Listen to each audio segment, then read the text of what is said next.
What's up, guys? This is bike check number 3 for the We the People. This is 2015 We the People arcade, as you guys probably know. If you haven't noticed, I'm doing a bike check once a month for it. I've gotten a couple new parts for it. Last time you guys saw it, I had the white pedals on it, the white Shadow Ravager pedals. Still have those. They're really dirty.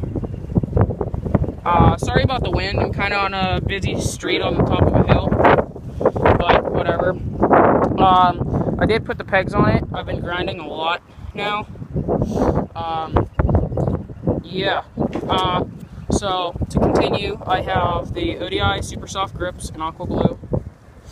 I have Odyssey Par ends. I got those at the wheel mill for $3.99. I just bought recently a Sabrosa Icon seat. I also have a Mission seat post off the 2015 Kink Whip Hamlin.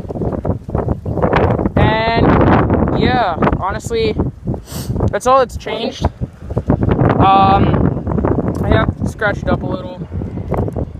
So, yeah, whatever. But not much, really. I did put the valve caps from the Mongoose on here, front and back, and when I ride it jingles, so it sounds kind of funny. I enjoy having this bike a lot. If you'd like to know more stuff about me and what I do, my Instagram is BMX4days. I'll have it down in the description. And yeah, that's really about it. Yeah, so yeah, like, subscribe, follow me, do everything. Yeah, bye.